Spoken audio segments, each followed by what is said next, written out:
Salut! Moi aujourd'hui, je vais vous faire une vidéo.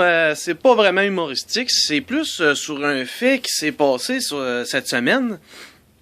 C'était, dans le fond, c'est l'histoire qui s'est déroulée à Montréal dans des records de froid. C'était un sans-abri qui demandait de l'argent agressivement et le policier, pour le menacer, ben il disait qu'il allait l'attacher sur un poteau.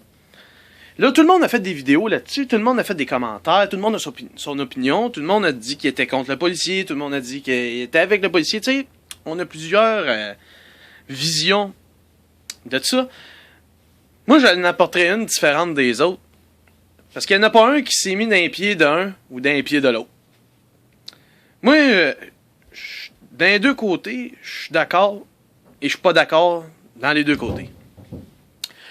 Premièrement, le policier, pour se faire entendre, pour se faire écouter, le menacer de l'attacher sur un poteau.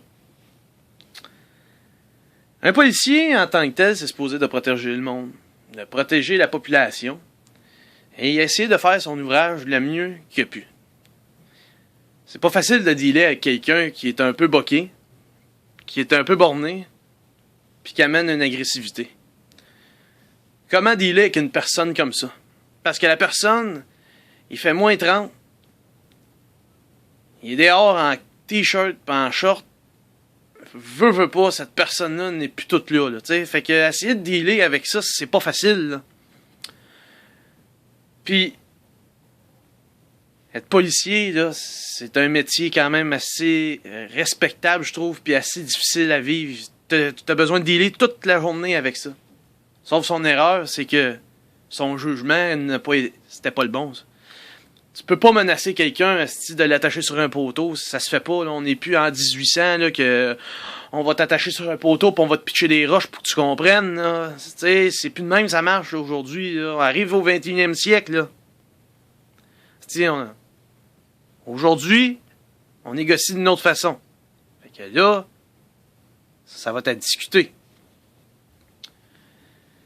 De l'autre côté, le côté du gars qui, lui, est sans-abri, puis lui, il demande de l'argent. Parce que lui, tu sais, il a pas de maison, il a pas de job, il a rien, tu sais, c'est un sans-abri. Fait qu'il demande de l'argent, il fait moins 30. Il est en short, en t-shirt, le monde ne donne pas de l'argent. Le monde a surtout peur de cette personne-là. Fait que ça fait que lui, il reçoit pas d'argent, fait que lui, là-dedans, il se frustre parce qu'il n'y a rien. Fait qu'il devient de plus en plus agressif parce qu'il n'y a rien. Fait que le monde a encore plus peur de lui parce qu'il n'y a rien. Le monde appelle la police. À quelque part, là, je trouve ça triste d'entendre cette histoire-là parce que cet homme-là qui est sans abri,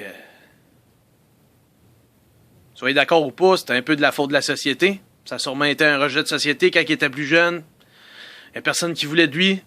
Parce que il n'y a pas un esti de gars à sa planète quand il était plus jeune, c'était le plus hot, puis il y avait tout, puis il y a de l'argent. Ce gars-là, il se ramassera pas dans la rue, là, comme ça. Il y a ben trop de fierté.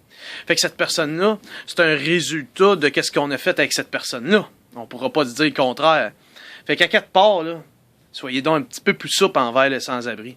Je donne pas raison à 100%. Être agressif, ça donne rien, puis vouloir rien comprendre, ça donne rien non plus. Mais mettez-vous dans les pieds des uns, puis dans les pieds des autres, puis peut-être votre opinion va changer. Mais ça, c'est mon point de vue. Merci.